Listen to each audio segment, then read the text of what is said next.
Hello everyone. तो जैसा कि आप सभी को मालूम है, लास्ट 21 ईयर्स के पीवाईक्यूज में अभी अपन करंट एंड इलेक्ट्रिसिटी स्टार्ट करने वाले हैं। ठीक है दोस्त, इससे पहले बहुत सारे चैप्टर कंप्लीट किए जा चुके हैं। आप जाकर प्लेलिस्ट को विजिट करो, वहाँ पे बहुत ही ऑलरेडी बहुत सारे चैप्टर कंप्लीटेड मिलेंगे, वो भी नेक्स्ट लेवल के सॉल्यूशन के साथ। अगर आप एग्जाम में आने वाले एग्जाम में नेट 2024 में रॉक करना चाहते हो कि फिजिक्स में 160 प्लस नंबर आप इजीली स्कोर कर लो, तो ये सब चीजें देखना बहुत जरूरी है। आप पीवाईक्यूज को करना बहुत सही तरीके से, जैसा कि मैं वीडियो में बताता हूँ कि पहले पॉज करूँ, खुद से फट मारो, देन सॉल्यूशन।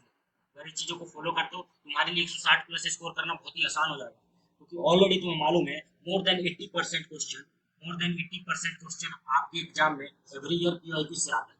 ठीक है, तो आई होप बातों को समझ रहे हो। तो अपन डायरेक्ट आज करंट इलेक्ट्रिसिटी में फर्स्ट टॉपिक कवर करने वाले हैं। इसमें टोटल 20 क्वेश्चन है। ठीक है मेरे दोस्त, तो हो सकता है इसको मैं दो वीडियो में कवर करूँ, 10-10 क्वेश्चन एक वीडियो में कवर करूंगा, और इसके बाद अपन रिमेनिंग सब टॉपिक को कवर करेंगे, तो अपना करंट इलेक्ट्रिसिटी कवर हो जाएगा। और तुम्हें एक बात बता दूं, इससे एवरी ईयर इस चैप्टर से 5 क्वेश्चन पूछे जाते हैं, 5 क्वेश्चन एवरी ईयर।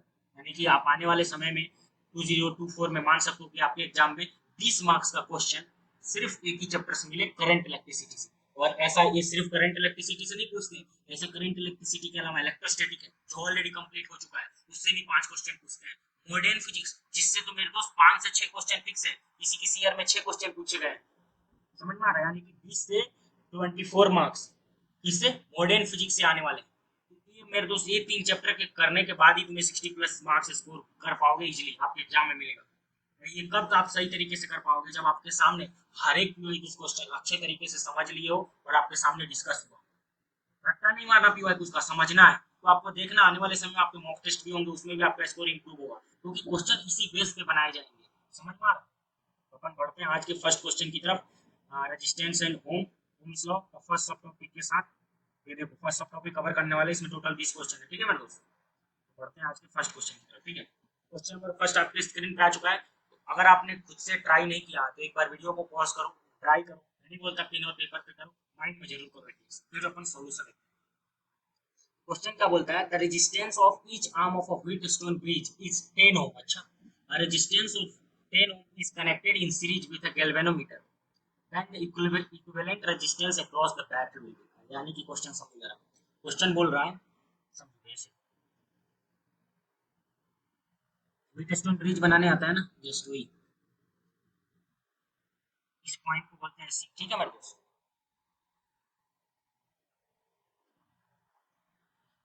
इस पॉइंट को बोल दो बी। तो इसको बोला मैंने ए, इस पॉइंट को बोला बी। क्वेश्चन बोल रहा है ए सबका रेजिस्टेंस कितना है, 10 ओम, 10 ओम, 10 ओम और 10 ओम। बोल रहा है कि यहाँ से एक सीरीज में कनेक्शन है आर रेजिस्टेंस का, इसका वैल्यू 10 ओम बोल रखा है क्वेश्चन में। ठीक है, गैल्वेनोमीटर के साथ सीरीज में कनेक्टेड है। तो मेरे दोस्त तुम्हें आर इक्विवेलेंट बताना है, आर इक्विवेलेंट अक्रॉस एबी के अक्रॉस क्या होगा, ये तुम्हें क्वेश्चन में बताना है। ठीक है, तो एक बात समझो, तुम्हें अगर मालूम होगा व्हीट स्टोन ब्रिज का कंसेप्ट मालूम होगा, तो तुम समझ लो कि ये देखो व्हीट स्टोन ब्रिज बैलेंस्ड है, ये बैलेंस्ड है। अगर कंसेप्ट तुम नहीं जानते तो रिवीजन सीरीज जाकर देख लेना। आई होप आप वीडियो को जब देख रहे हो, जब तक रिवीजन सीरीज अपलोड हो चुका हो, और नहीं हुआ है तो कुछ दिनों में ही अपलोड हो जाएगा। ठीक है, तो आप रिवीजन सीरीज को जाकर फॉलो कर सकते हो, वहां से आप शॉर्ट नोट्स को डाउनलोड कर सकते हो, जिसका भी पीडीएफ अपने टेलीग्राम चैनल पे मिलेगा, एमएफटी आदर्श ठाकुर, जिसको आप कहाँ से ज्वाइन कर सकते हो, डिस्क्रिप्शन बॉक्स में लिंक दिया होगा, नहीं तो चैनल के अबाउट सेक्शन में जाना, वहाँ पे लिंक दिया होगा, वहाँ से भी डायरेक्टली ज्वाइन कर सकते हो। तो ये ऐसा कैसे, मतलब व्हीट स्टोन ब्रिज का कंसेप्ट जानते हो ना, जैसे फॉर एग्जांपल कैसा होता है व्हीट स्टोन ब्रिज, क्या होता है ये होता है।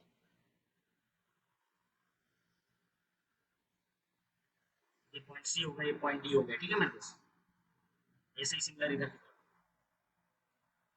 ए, ये B। इसको R1 बोला, इसको R2 बोला, इसको R3 बोला, इसको R4 बोला। ठीक है, और यहाँ से एक और रेजिस्टेंस कनेक्टेड होता है। ठीक है मतलब, तो व्हीट स्टोन ब्रिज क्या बोलता है कि R1/R2, R1/R2 equal to R3/R4 है। इसका मतलब ये हुआ कि पोटेंशियल एट पॉइंट सी और पोटेंशियल एट पॉइंट, पोटेंशियल सी और पोटेंशियल डी का पोटेंशियल बराबर होगा। अगर ये कंडीशन फॉलोड होता है, R1/R2 एंड R3/R4 का रेशियो बराबर होता है आपस में। हो सकता है बहुत जगह तुम्हें टीचर लोग पढ़ाए होंगे R1 into R4 should be equal to R3 into R2, दोनों का मतलब एक ही है, जस्ट इसको क्रॉस मल्टीप्लाई करके लिख देते हैं। लेकिन मेरे को ये वाला ज्यादा कंसेप्ट आसान लगता है, सीधे दिख रहा होता है, डायग्राम वाइज भी दिख रहा होता है, तो एक बार दिख गया तो कभी भूल नहीं पाओगे, ठीक है। तो ऐसा चीज अगर वैलिड है, मतलब इस रेजिस्टेंस का कोई मतलब नहीं है, क्योंकि पोटेंशियल सी और डी पे पोटेंशियल बराबर होने वाला है, यानी कि इधर से करंट फ्लो होगा जो जीरो होगा, तो इसको हटा देते हैं, जस्ट यही काम करते हैं, इसको क्या करते हैं, हटा देते हैं, इसका मतलब नहीं होगा। फिर आर इक्विवेलेंट सोल्व कर लेते हैं आर क्रॉस एबी के, तो सिमिलरली ऐसा ही तुम्हें यहाँ पे करना है। अभी सबको मिटा देता हूँ, ठीक है, मतलब इनका कोई मतलब है नहीं, मैं समझाने के लिए था। और रिवीजन सीरीज में तुम जाकर देख सकते हो, ठीक है। तो देखो यहाँ पे समझो जरा, अब इसका कोई यहाँ पे मतलब है नहीं, क्योंकि R1/R2 ये 10/10 10/10 इधर बराबर है रेशियो, तो इसको इसको मिटा दो और तुम इजीली सोल्व कर लो आगे, ठीक है। तो आगे तुम इजीली सोल्व कर सकते हो। आर के क्रॉस सी बी का वैल्यू क्या होगा, R1 × R2, मतलब ये दोनों सीरीज में है, ये यहाँ से यहाँ तक सीरीज में है, तो 10 ओम प्लस 10 ओम 20 ओम हो गया, यानी कि ओवरऑल कैसा हो गया, 20 ओम हो गया, ठीक है मेरे दोस्त। और यहाँ पे मेरे दोस्त नीचे कितना हो गया, ये भी 20 ओम हो गया, ये क्रॉस ये हो गया, ये भी हो गया, समझ में आ रहा है ना, ये भी 20 ओम हो गया, 10 + 10 20 ओम, ये भी 20 ओम, तो ये दोनों क्या हो गया, पैरेलल में हो गए, तो आर क्रॉस ए बी क्या हो जाएगा, R cross A B R1 × R2 divide by, अच्छा सिंपल सी बात है, R/2 होता है ना, उससे पैरेलल के केस में क्या होता है, अगर आइडेंटिकल रेजिस्टेंस तो R/2, यानी कि इसका R इक्विवेलेंट का वैल्यू आ जाएगा 10, ठीक है। या फिर R1 × R2 से करो, R1 × R2 divide by R1 + R2, ये होता है ना, दो रेजिस्टेंस जब पैरेलल में हो तो यहाँ से R इक्विवेलेंट मिल जाएगा, तो R1 की वैल्यू क्या है 20, R2 की वैल्यू कितना है 20, और 20 + 20 40, ये देखो ओवरऑल यहाँ से जाएगा 10 ओम, ठीक है। तो क्या किसी ऑप्शन में 10 ओम दे रखा है, ऑलरेडी अपने निकाल लिया था, तो ऑप्शन नंबर ए में दे रखा है 10 ओम, इस क्वेश्चन का सही आंसर है ऑप्शन नंबर ए। पढ़ते हैं आज के नेक्स्ट क्वेश्चन, आपके स्क्रीन पे दे रहा क्वेश्चन नंबर 2 क्या बोलता है, 5 equal resistance each of resistance R are connected as shown in the figure, ठीक है। एक बात मेरा नोट करना, ठीक है, क्या बात को नोट करना है, कि कहीं पे भी अगर 5 रेजिस्टेंस का केस दे देना, 5 रेजिस्टेंस हो वहां पे, तो एक बार तुम्हें व्हीटस्टोन ब्रिज को जरूर ट्राई करना है। देखो लास्ट क्वेश्चन में देखो जरा, यहाँ पे भी 5, सॉरी लास्ट क्वेश्चन, यहाँ पे भी देखो 5 रेजिस्टेंस था, 4 रेजिस्टेंस तो और एक रेजिस्टेंस यहाँ पे था, गैल्वेनोमीटर के साथ सीरीज में कनेक्टेड था, तो टोटल 5 रेजिस्टेंस था। और अपन कैसे यहाँ पे व्हीटस्टोन ब्रिज ऑलरेडी क्वेश्चन में बोल रखा था, नहीं बोला रहता फिर भी एक बार सोचते, तो इसको ऑलरेडी निगलेक्ट कर देते, सेम यहाँ पे कंसेप्ट को अप्लाई करना है। यहाँ पे भी 5 रेजिस्टेंस है, तो एक बार जरूर सोचना है तुम्हें व्हीटस्टोन के बारे में। क्वेश्चन क्या बोलता है आगे, a battery of V volt is connected between A and B, अच्छा ए और बी के बीच एक कलर को चेंज करता हूँ थोड़ा, ये पॉइंट है और बी पॉइंट है, इसके बीच में V वोल्ट का बैटरी लगा रखा है क्वेश्चन में, जैसा कि बोल रखा है the current flowing in a point A है, A F C E and B, यानी कि इधर करंट कितना फ्लो हो रहा है मेरे दोस्त, ये पूछा है, ये आई का वैल्यू बता दो, अगर करंट आई मान लिया फ्लो हो रहा है, तो आई का क्या वैल्यू है, ये पूछ रहा क्वेश्चन में जस्ट। तो एक बात को समझो, देखो यहाँ पर अभी तुम्हें व्हीटस्टोन ब्रिज फिगर में नहीं दिख रहा होगा, तो इस पॉइंट को समझो, अपन बाहर खींच सकते हैं ना, सब कुछ, इस पॉइंट को यहाँ से उठा के यहाँ बाहर ले आओ, इस पॉइंट एफ को यहाँ रखा मैंने, एक पॉइंट, ठीक है, एफ पॉइंट को यहाँ से यहाँ खींच के ले आए थे, देखो एफ से सी रेजिस्टेंस है जो ऐसा आ जाएगा, एफ से सी रेजिस्टेंस कितना आ रहा है, और ऐसे ही एफ से डी है, तो एफ से डी आर रेजिस्टेंस है, तो इसका तो मतलब ही नहीं रहा ना, अब इसको मिटा दो, इसको क्या करना है, मिटा देना है, ठीक है मतलब, इसका डायग्राम अपने खींच के अंदर बना लिया। अब तुम्हें आई होप जब इसको मिटाओगे, मिटाते ही तुम्हें दिखेगा क्या, ये दिख रहा होगा, जैसे तुम मिटाओगे तो ये दिख जाएगा तुम्हें कि ये कैसा है, ये कैसा रेजिस्टेंस है, यहाँ पे ये पॉइंट हो गया, ये भी टेस्ट ब्रिज जैसा दिख रहा है, अभी तुम्हें नहीं दिख रहा हो तो मैं थोड़ा डायग्राम बनाता हूँ, ठीक है, जब साइड में डायग्राम बनाते हैं, ठीक है,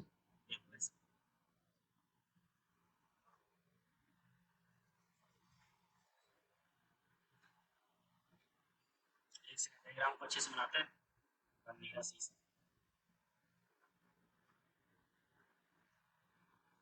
देखो,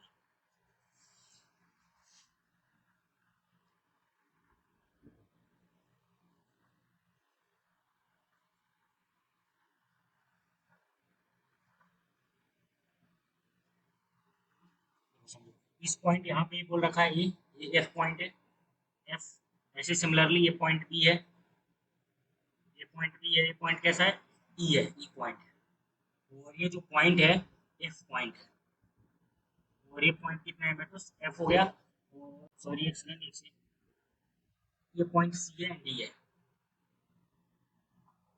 ये पॉइंट देखो सी है, ये पॉइंट डी है, और सी एंड डी के बीच में एक रेजिस्टेंस, जैसा कि लग रहा है तुम्हें क्वेश्चन में दे रखा है, सी एंड डी के बीच में एक रेजिस्टेंस आर ओम का लगा रखा है। सबका रेजिस्टेंस क्या है? R ohm. R ohm R ohm R ohm. देखो यहाँ पे इस फिगर को,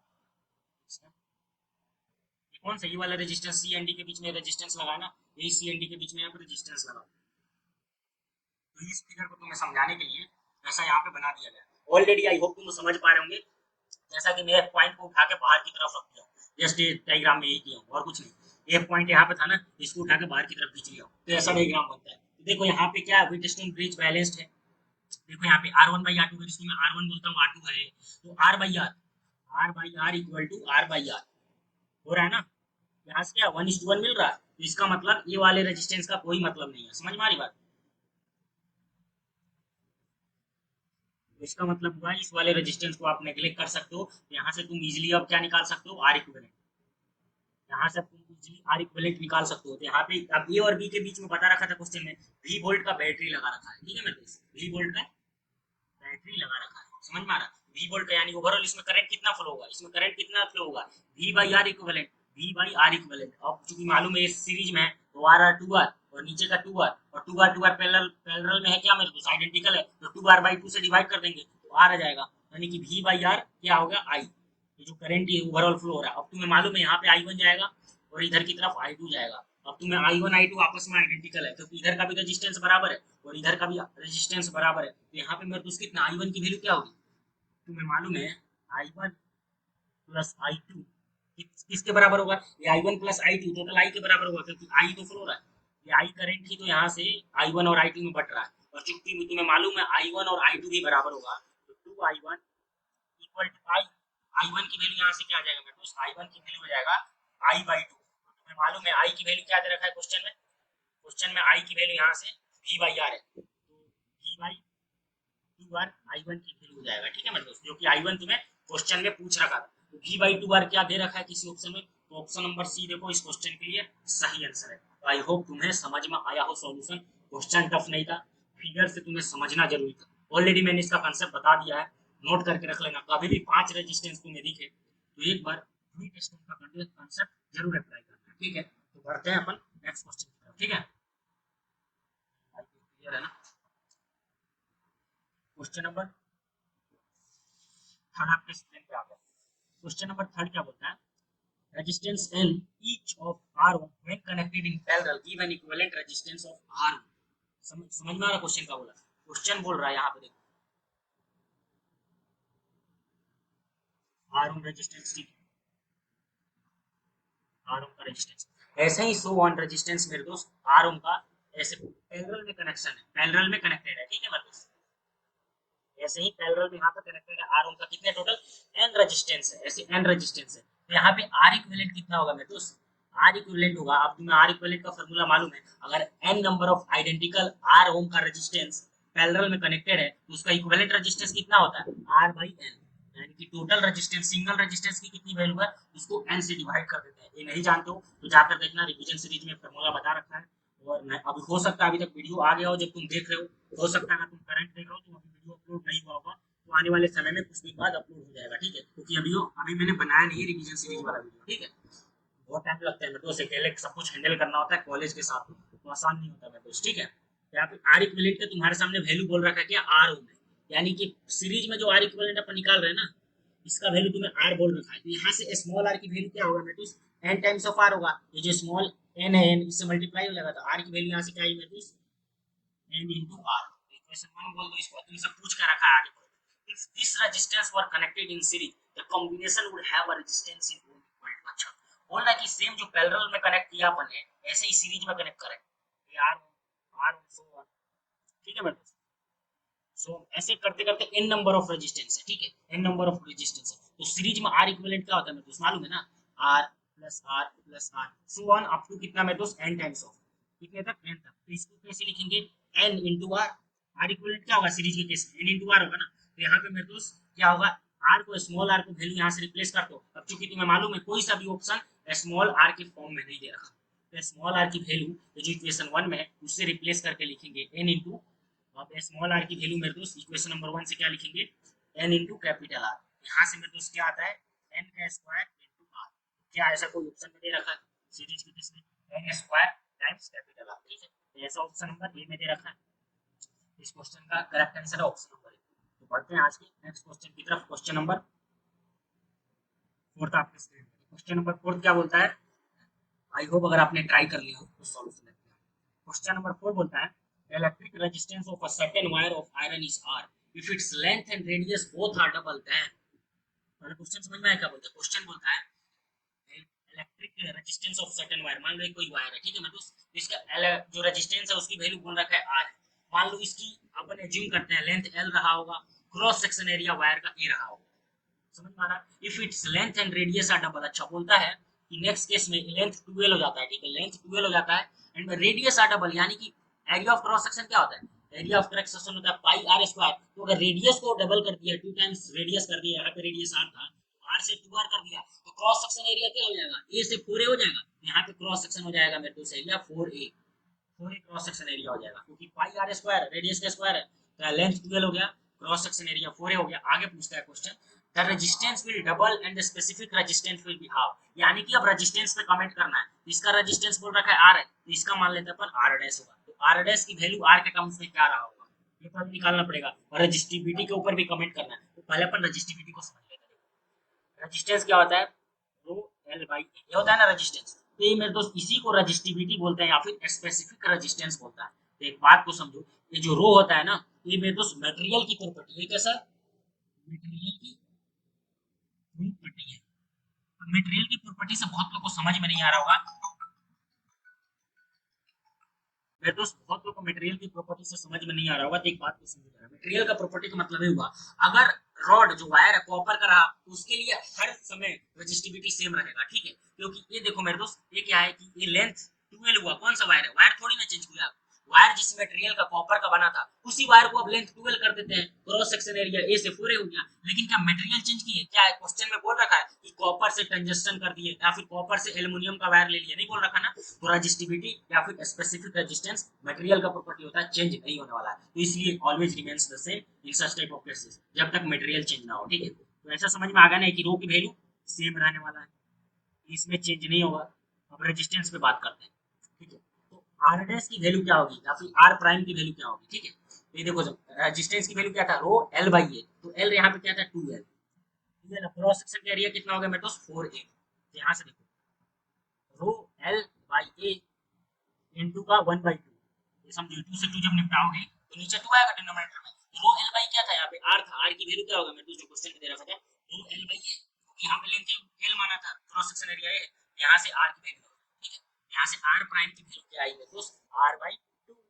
बात समझ में आई, आर प्राइम की वैल्यू हाफ हुई है मेरे दोस्त। तो ऐसा क्या क्वेश्चन में दे रखा है कि इनिशियल रेजिस्टेंस से final resistance R by 2 the resistance will be double, नहीं गलत, the resistance will be half and the specific resistance will remain unchanged. तो इस क्वेश्चन का करेक्ट आंसर है option number B. I hope तुम्हें solution समझ में आया हो। तो बढ़ते हैं अपन नेक्स्ट क्वेश्चन की तरफ, ठीक है।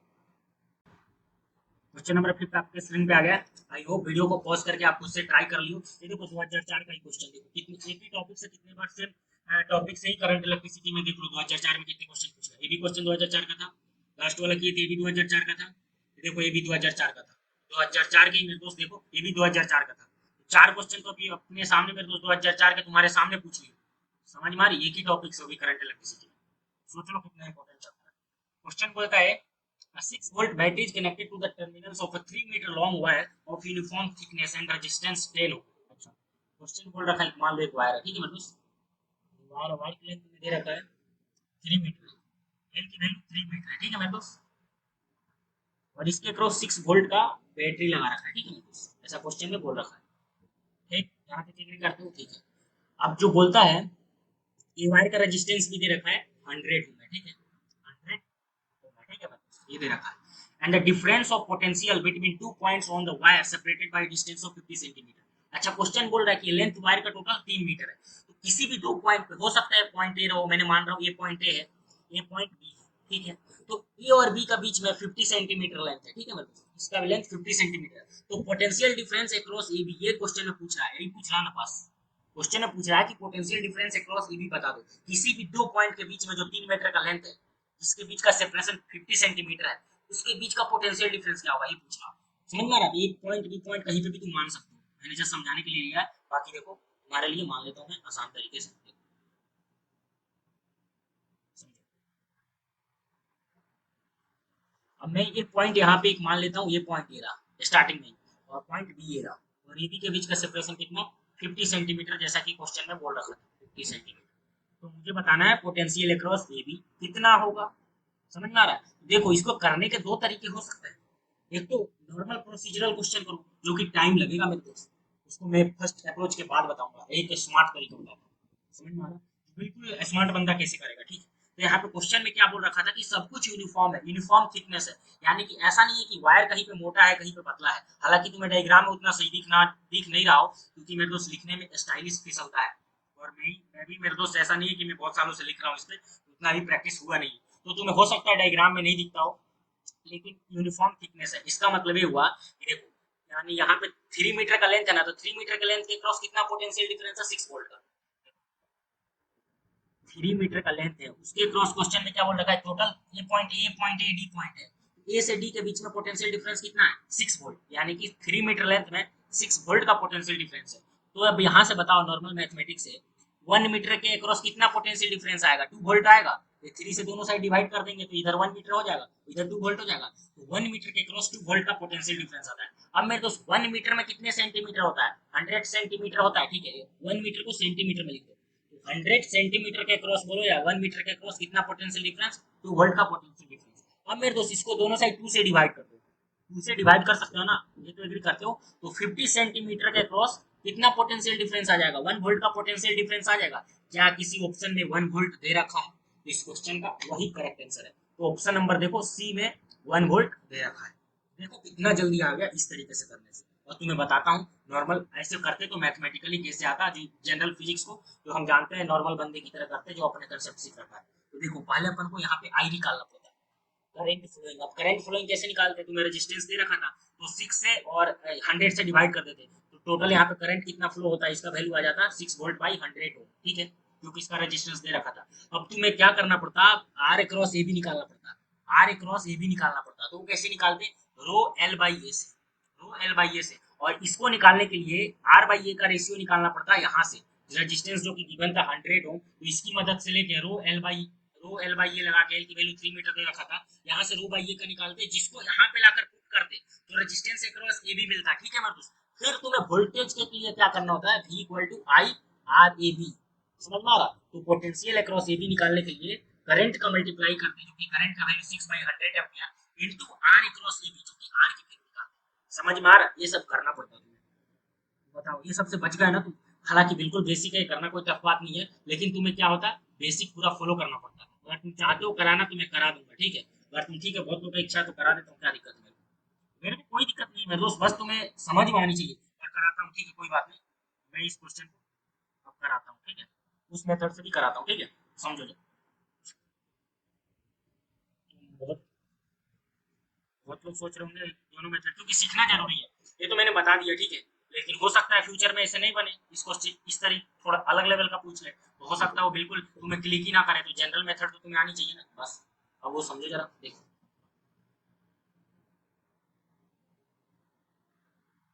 मैं देखो अब इसको आई होप तुम्हें समझ में आ गया हो, तो मैं इसको मिटा देता हूँ, अब आगे करता हूँ नॉर्मल मेथड से, जो बाकी हर जगह तुम्हें मिल जाएगा इस तरह का मेथड, ठीक है, बुक में लिखे हुए ऐसे ही मेथड मिलेंगे, ठीक है।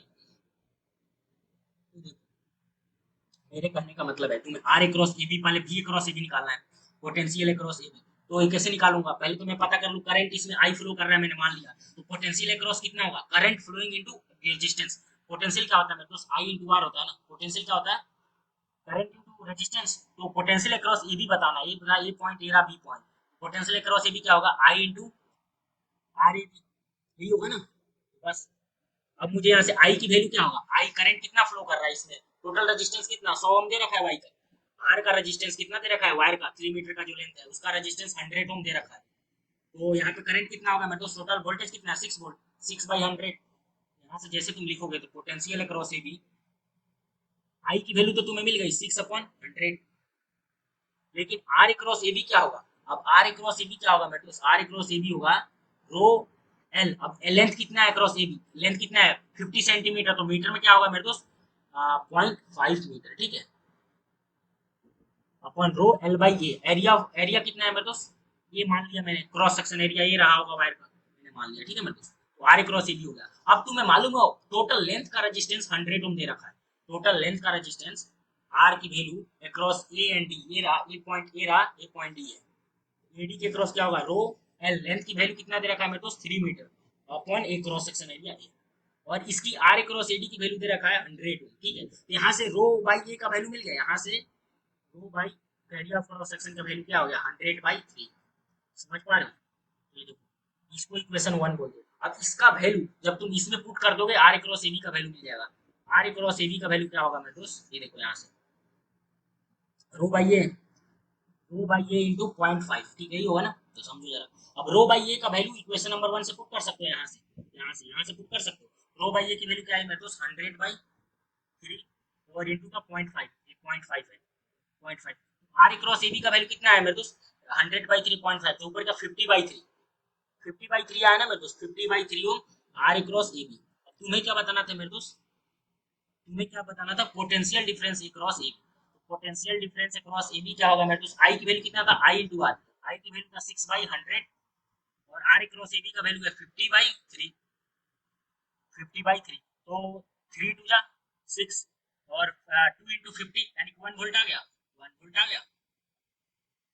3 टू 6 और 2 इंटू 50, 100/100, तो 1 वोल्ट आ गया। तो जेन्युइन मेथड से भी 1 वोल्ट आ गया और ऐसे लॉजिक से भी 1 वोल्ट आ गया। तो बताओ, इतना ये सब करने की जरूरत नहीं पड़ती, डायरेक्ट 30 सेकंड में क्वेश्चन को करके आते, जो कि नहीं भी करते जेन्युइन अप्रोच से तो तुम्हें 1.5 से 2 मिनट लगाना पड़ता। तो ऐसे टाइम को बचाते हैं स्मार्ट अप्रोच से। नहीं सुनते हो बहुत लोग, पेपर क्या होता है स्मार्ट बंदे जो कि आधे घंटे या फिर 45 मिनट में पेपर कर लेते हैं। तो ऑफकोर्स करना पॉसिबल है, उसके लिए बहुत सारे क्वेश्चन की प्रैक्टिस होनी चाहिए, कंसेप्ट का बहुत अच्छे तरीके से नॉलेज होना चाहिए, हर पीवाई को क्वेश्चन को बहुत बेसिक लेवल पे अच्छे से समझा होना चाहिए, ठीक है। तो बढ़ते हैं आज के क्वेश्चन नंबर 6 की तरफ। क्वेश्चन नंबर 6 आपके स्क्रीन पे आ चुका है। क्वेश्चन नंबर 6 क्या बोलता है, ये भी स्पेसिफिक रेजिस्टेंस के बारे में पूछ रहा है। Specific resistance of a conductor increases with, अच्छा स्पेसिफिक रेजिस्टेंस के बारे में पूछ रहा है, यानी कि स्पेसिफिक रेजिस्टेंस बोलो या फिर रजिस्टिविटी बोलो, रजिस्टिविटी बोलो, दोनों का मतलब एक ही है, ठीक है। इसके बारे में पूछ रहा है कि टेम्परेचर बढ़ाने पे बढ़ेगा कि घटेगा कंडक्टर के केस में। तो समझो जरा, एक सेकंड पेन को जरा चेंज करता हूँ कंडक्टर के लिए, कंडक्टर के केस में एंड सेमी कंडक्टर के केस में मैं बता देता हूँ। कंडक्टर का अपोजिट सेमी कंडक्टर होता है, तो मैं कंडक्टर के लिए बताने वाला हूँ, ठीक है। तो मेरे दोस्त एक बात तुम जानते हो ना, कंडक्टर के केस में अगर टेम्परेचर बढ़ाते हो तो रेजिस्टेंस बढ़ेगा, रेजिस्टेंस की वैल्यू बढ़ेगी। टेम्परेचर बढ़ाया मतलब कि रेजिस्टेंस का वैल्यू बढ़ेगा कंडक्टर के केस में। लेकिन सेमी कंडक्टर में क्या होता है, टेम्परेचर बढ़ाओगे तो रेजिस्टेंस का वैल्यू घटेगा। ऐसा सेमी कंडक्टर के केस में होता है, जो ऑलरेडी तुमने नोट्स में पढ़ रखा हुआ, जहां से भी कोचिंग से पढ़े हो। तो रिवीजन सीरीज आने वाले समय में तुम्हें मिल जाएगा शॉर्ट नोट्स, उसमें सब कुछ लिखा रहेगा, ठीक है। तो आगे बढ़ते हैं। तो रेजिस्टेंस क्या होता है, मैं तो रो एल बाई, समझो जरा यहाँ से। रजिस्टिविटी के बारे में नहीं, बहुत जगह नहीं लिखाते, लेकिन रेजिस्टेंस के बारे में लिखा देते हैं, जो कि इतना ही जरूरी है। बाकी तुम्हें आगे समझ होनी चाहिए कैसे निकालते हैं, क्योंकि हर कुछ पका पकाया नहीं मिलेगा, बहुत सारे टीचर लिखा देते हैं, लेकिन जरूरत नहीं इतना चीज रटने की, ठीक है। रेजिस्टेंस का होता है रो एल बाई ए। अब एल बाई ए तो कोई फर्क नहीं आएगा ना टेम्परेचर बढ़ाने पे, जनरली इसको कांस्टेंट माना अपन एल बाई ए पे, ठीक है, इसमें कोई चेंज नहीं आया। तो यहाँ पे टेम्परेचर बढ़ाने से रेजिस्टेंस बढ़ रहा है, यानी रजिस्टिविटी भी बढ़ रहा होगा, तो यानी कि इसका मतलब हुआ कंडक्टर के केस में टेम्परेचर बढ़ाओगे रेजिस्टेंस बढ़ेगा, रजिस्टिविटी भी बढ़ेगी, ठीक है। समझ में आए। तो कंडक्टर के केस में specific resistance increases with increasing temperature, ठीक है। ये ऑप्शन इस क्वेश्चन की सही आंसर है, ठीक है। तो पढ़ते हैं आज की क्वेश्चन नंबर 7 की तरफ। क्वेश्चन नंबर 7 क्या बोलता है, copper and silicon is cooled from 300 kelvin to 60 kelvin, the specific resistance is. I hope अगर आप खुद से एक बार वीडियो को पॉज करके ट्राई करना, फिर सॉल्यूशन देना। बहुत लोग इसमें गलती कर देंगे। तो थ्री, ये बोलना क्या जा रहा है समझो जरा, 300 केल्विन से 60 केल्विन हो रहा था, इसका मतलब क्या बोल रहा है क्वेश्चन का, क्वेश्चन में बोल कर रहा है कि टेम्परेचर डिक्रीज हो रहा है, टेम्परेचर को कम किया जा रहा है, कि टेम्परेचर डिक्रीज हो रहा है। तो इसमें क्या बताना है, कॉपर क्या है कंडक्टर, और सिलिकॉन क्या है मेरे दोस्त, सेमी कंडक्टर। तो यहाँ पर स्पेसिफिक रेजिस्टेंस पे कमेंट करना है। तो समझो लास्ट क्वेश्चन भी बताया था, क्वेश्चन नंबर 6, टेम्परेचर घट रहा है ना, बस घटने वाला केस याद रखना। यहाँ पे देखो कंडक्टर के केस में टेम्परेचर बढ़ा रहे थे तो रेजिस्टेंस भी बढ़ रहा था, रजिस्टिविटी भी बढ़ रही थी। लेकिन सेमी कंडक्टर के केस में टेम्परेचर बढ़ाने पे रेजिस्टेंस घट रहा था, यानी कि रजिस्टिविटी भी घट रही होगी, ठीक है।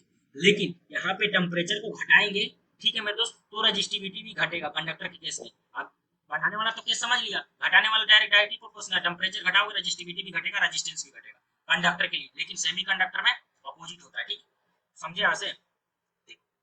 इसका मतलब ये हुआ कॉपर के केस में टेम्परेचर घट रहा है तो क्या होगा मेरे दोस्त, रजिस्टिविटी या फिर स्पेसिफिक रेजिस्टेंस घटेगा। तो decreases in copper but increases in silicon, of course semiconductor में अपोजिट होता है। तो आई होप तुम्हें समझ में आया हो, ऑलरेडी क्वेश्चन नंबर 6 में इसको समझाया था मैंने। ठीक है, जस्ट वैसे बस तुम्हें ये समझना था कि 300 से 60 केल्विन आ रहा है, मतलब टेम्परेचर को घटाया जा रहा है बस। 2001 का क्वेश्चन है, देखो 2001 में भी कैसे क्वेश्चन पूछा जाए, ये 2001 का क्वेश्चन था लास्ट वाला, देखो 2002 का क्वेश्चन था, आई थिंक फर्स्ट वाला क्वेश्चन भी 2001 का था, समझो जरा 2001 का। 2001 में भी सेम टॉपिक से देखो मेरे दोस्त कितने क्वेश्चन पूछ लिए, दो क्वेश्चन पूछ लिए। करंट इलेक्ट्रिसिटी में बहुत पूछे जाते हैं मेरे दोस्त, बहुत भर भर के क्वेश्चन आते हैं, समझ में आ रहा? क्वेश्चन नंबर 8 था, आपकी स्क्रीन पे आ गया। क्वेश्चन नंबर 8 क्या बोलता है, अगर आई होप आपने ट्राई कर लिया, सॉल्यूशन देखते हैं। ठीक है, when a wire of uniform cross section area A and length L and resistance R is bent into a complete circle। अच्छा, बोल रहा कि पहले एक वायर था जिसका लेंथ L था, क्रॉस सेक्शन एरिया A था। ठीक है मेरे दोस्त, यूनिफॉर्म क्रॉस सेक्शन था। ठीक है मेरे दोस्त, ऐसे यूनिफॉर्म का मतलब ये वो बोलना चाह रहा है कि ऐसा नहीं कि वायर पहले कुछ समय के लिए मोटा था फिर कहीं पे पतला था, मतलब क्वेश्चन ये बोलना चाह रहा है कि वायर है ना कि यूनिफॉर्म है, ऐसा नहीं है कि यहाँ पे ऐसा कुछ वायर है, यहाँ पे पतला हो गया, यहाँ पे मोटा हो गया, यहाँ पे पतला हो गया, ऐसा वायर नहीं है। ठीक है, वायर कैसा है, यूनिफॉर्म है, यानी कि हर जगह उसकी थिकनेस बराबर है। ठीक है, आगे बढ़ते हैं, आगे का क्वेश्चन बोला और इसका बोल रखा है, इसका रेजिस्टेंस कितना है मेरे को, आर बोल रखा है, इस वायर का रेजिस्टेंस आर है, is bent into a complete circle. ठीक है, resistance between any two diametrically opposite point will be. अच्छा बोल रहा है कि ये वायर है ना एल लेंथ का है, जिसका क्रॉस सेक्शन एरिया दे रखा है, इसको बोला है इसका रेजिस्टेंस भी दे रखा है, और इसी के टर्म में पूछ रखा है कि अगर इस एल लेंथ को वायर को बेंट करके एक सर्कुलर आर्क बना दो, मतलब सर्कुलर सर्कल बना दो, इसको जैसे सर्कल बनाते हैं तो इसका डायमेट्रिकली अपोजिट पॉइंट ये मान लिया, ये सेंटर है, और इस पॉइंट को ये बोला, इस पॉइंट को भी बोला है, डायमीटर के अपोजिट पॉइंट है। ठीक है मतलब, तो तुमसे पूछ रहा है resistance across A, resistance across A B क्या होगा, ये क्वेश्चन में पूछ रहा है, बता दो जल्दी से क्या होगा। तो मेरे दोस्त ये क्या होगा, अगर टोटल वायर का रेजिस्टेंस आर था तो ये मेरे दोस्त क्या होगा, ये टोटल एल लेंथ क्या है, L equal to 2 pi R है, 2 पाई आर है। ठीक है मेरे दोस्त, तो एल बाई टू क्या होगा, एल बाई टू होगा पाई आर है, खैर इसकी जरूरत नहीं थी लेकिन समझा रहा हूँ। तो ये मेरे दोस्त ये आधा सेमी सर्कल क्या है मेरे दोस्त, सेमी सर्कल का क्या होता है, सेमी सर्कल का सरकमफ्रेंस क्या होता है, पाई आर और एल बाई टू, तो इसका रेजिस्टेंस टोटल वायर का आर था तो इसका रेजिस्टेंस आर बाई टू होगा, इसका आर बाई टू होगा रिमेनिंग का। ये तो पैरेलल कॉम्बिनेशन हो गया ना आर क्रॉस ए बी, तो आर क्रॉस ए बी क्या होगा, R by two into R by two upon R by two plus R by two, R हो जाएगा। ठीक है मेरे दोस्त, ये हो जाएगा आर बाई टू का स्क्वायर अपॉन का आर। ठीक है, यहाँ से जैसे तुम करोगे तो आर क्रॉस ए बी कितना हो जाएगा मेरे दोस्त, आई होप तुम्हें समझ में आ रहा हो, आर बाई फोर हो जाएगा। आर क्रॉस ए बी मिल गया ना तुम्हें मेरे दोस्त, आई होप तुम्हें सॉल्यूशन समझ में आया। ये तो मैं जस्ट समझाने के लिए बता दिया, फ्यूचर केस में हो सकता है ऐसे कंसेप्ट का इस्तेमाल हो। ये total length L equal to 2 pi R है, सरकमफ्रेंस की लेंथ के बराबर एल बाई टू की है, क्योंकि ये क्या है मेरे दोस्त, ये टोटल एल लेंथ का ही तो सर्कल सर्कुलर रीजन में बेंड किया है। एल बाई टू ए से बी आधा लेंथ हो जाएगा, आधा एल बाई टू हो जाएगा, तो रेजिस्टेंस टोटल लेंथ का आर था, आर बाई टू हो जाएगा simple, overall R equivalent A B का क्रॉस आर बाई फोर हो जाएगा। तो बढ़ते हैं आज के क्वेश्चन नंबर 9 की तरफ। क्वेश्चन नंबर 9 क्या बोलता है, a wire of certain material is stretched slowly by 10%। अच्छा, its new resistance and specific resistance become respectively। तो देखो बोल रहा क्वेश्चन में एक वायर है, वायर ऑफ सर्टेन मटेरियल, ठीक है कोई सा भी मटेरियल का हो, ठीक है, ये स्ट्रेच स्लोली, अच्छा इसी वायर को, ऐसा नहीं है कि दूसरा वायर लेके आए, इसको स्लोली स्ट्रेच किया गया है बाई 10%। अच्छा मान लो इसका एल था लेंथ और क्रॉस सेक्शन एरिया ए है, तो बोल रहा है कि एल डेस कितना हो जाएगा, देखो एल डेस क्या हो जाएगा, L plus 10% of L, 10% of L यानी कि एल प्लस 10/100 ये हो जाएगा एल डैश, यानी एल प्राइम की वैल्यू फाइनली लेंथ स्ट्रेच करने के बाद कितना हो जाएगा 1.18। जब इसको सोल्व करोगे 0 से 0 गया 1.1 एल आ जाएगा एल डैश की वैल्यू, एल प्राइम की वैल्यू। ठीक है फाइनली, और तुम्हें मालूम है आगे क्या पूछ रहा है क्वेश्चन में, it's new resistance and specific resistance. अच्छा मान लो इसका रेजिस्टेंस न्यू जो नया रेजिस्टेंस आया वो आर प्राइम है, इनिशियल रेजिस्टेंस आर बोल दिया, मान लो इसका रेजिस्टेंस आ रहा होगा, तो आर के टर्म्स में आर प्राइम कितना टाइम्स बढ़ा या घटा वो पूछ रहा है, समझ में आ रहा है। और रजिस्टिविटी के बारे में पूछ रहा है, तुम्हें मालूम है सेम मटेरियल का कोई सा मटेरियल अगर मान लो कॉपर का वायर है तो अपन कॉपर के वायर यहाँ पे भी कॉपर के इसी वायर को अपन ने फैलाया, इसी वायर को स्ट्रेच किया है, तुम्हें मालूम है रजिस्टिविटी तो मटेरियल की प्रॉपर्टी है, तो कॉपर ऐसा थोड़ी ना कॉपर की जगह एल्यूमिनियम हो गया, है तो कॉपर का ही वायर अभी भी, तो रजिस्टिविटी क्या होगा मेरे दोस्त मटेरियल की प्रॉपर्टी है, तो रजिस्टिविटी सेम रहेगा, रेजिस्टिविटी बोलो या फिर स्पेसिफिक रेजिस्टेंस, ये तो सेम रहेगा। देखो कोई ऑप्शन देखो, रेजिस्टेंस तो लेकिन चेंज होगा। देखो इतने से ही तुम्हारे ऑप्शन टिक हो गया, ये सब करने की भी जरूरत नहीं पड़ेगी। ऑप्शन नंबर डी देखो, डी इस क्वेश्चन का सही आंसर होगा डी, क्योंकि इधर क्या रखा ऑप्शन नंबर ए में बोथ रिमेन सेम, ऐसा कैसे, रेजिस्टेंस थोड़ा ना सेम रहेगा। और बी देखो, बी ऑप्शन भी खत्म, ये बी ऑप्शन देखो कि स्पेसिफिक रेजिस्टेंस तो सेम रहने वाला है, तो ऑप्शन नंबर डी को डायरेक्ट टिक कर सकते हैं। लेकिन सोल्व कर लेते हैं, देखते हैं आगे। तुम्हें आर प्राइम की वैल्यू क्या होगा, मैं तो रो एल, अब लेंथ की तो वैल्यू मिल गई 1.1 है, 1.1 L, row L by F, cross section area इसका मान लो ए प्राइम, क्रॉस सेक्शन एरिया क्या होगा। अब मेरे दोस्त तुम्हें मालूम है सेम वायर को लेके सोलोली स्ट्रेच किया है, तो वॉल्यूम तो कंजर्व रहने वाला है, यानी कि वॉल्यूम कंजर्व रहेगा। तो वॉल्यूम क्या होगा मेरे दोस्त वायर का, अगर इसका क्रॉस सेक्शन एरिया ए है, तो ऐसे ए एल टाइम्स मल्टीप्लाई कर देंगे तो वॉल्यूम मिल जाएगा, एल इंटू ए। आई होप तुम्हें क्रॉस सेक्शन एरिया दिया हो तो एल से मल्टीप्लाई करके वॉल्यूम में मिलता है। तो क्रॉस सेक्शन का डायमेंशन क्या होता है, मीटर स्क्वायर, एरिया का डायमेंशन क्या होता है, मीटर स्क्वायर, यूनिट क्या होता है, मीटर स्क्वायर, लेंथ का मीटर होता है, देख लो मीटर क्यूब बन रहा है। वॉल्यूम वायर का कैसे आएगा मेरे दोस्त, एल इंटू ए, और इधर मिलेगा एल डैश इंटू ए प्राइम, ठीक है। यहाँ से मिल जाएगा एल प्राइम की वैल्यू 1.1 एल निकाल रखा है क्वेश्चन में गिवन था, इंटू ए प्राइम, यहाँ से ए प्राइम की वैल्यू मिल जाएगी तुम्हें, एल से एल निपटा दो, तो ए प्राइम की वैल्यू मिलेगी मेरे दोस्त ए बाई 1.1, समझ में आ रहा है। तो यहाँ से ए प्राइम की वैल्यू रख लो ए बाई 1.1, यहाँ से 1.1 ऊपर चला जाएगा, आर प्राइम की वैल्यू हो जाएगी 1.1 का square into rho L by A, ये हो जाएगा आर प्राइम की वैल्यू। तुम्हें मालूम है कि इसका रेजिस्टेंस क्या था, वो इनिशियल रेजिस्टेंस क्या था, rho equal to resistance equal to rho L by A, यही था ना। तो रो एल बाई की जगह पे आर रख दो, यानी कि आर प्राइम की वैल्यू हो जाएगी मेरे दोस्त 1.1 का स्क्वायर आर, हो जाएगा 1.1 इंटू आर, यानी कि आर अक्रॉस न्यू लेंथ के अक्रॉस आर कितना होगा, सॉरी नया आर अपना कितना होगा 1.21 टाइम्स होगा, जो कि तुम्हें मालूम है डी ऑप्शन होगा। लेकिन एक बात मैं और तुम्हें बताना चाहता हूँ, आंसर तो आ गया, आंसर तो आ गया, लेकिन मैं बताना क्या चाहता हूँ वो समझ जरा, ठीक। अब इधर जरा ध्यान से देखना, ये देखो ये जो 1.1 टाइम्स आर है, देखो यहाँ पे आर डैश क्या है मेरे दोस्त, एन स्क्वायर टाइम्स आ रहा है, क्या समझ लो बात, यानी कि लेंथ को जो बढ़ाया उसका स्क्वायर है, लेंथ कितने से बढ़ी थी, एन टाइम्स लेंथ, यहाँ पे एन की वैल्यू क्या है, एन की वैल्यू है 1.1, तो लेंथ कितने से बढ़ी थी, 1.1 से बढ़ी थी, तो यहाँ पे 1.1 का स्क्वायर आया है, 1.1 का स्क्वायर है, तो आर प्राइम को तुम डायरेक्टली लिख सकते थे, बहुत लोग डायरेक्ट आंसर निकाल लिए होंगे, एन स्क्वायर टाइम्स आर।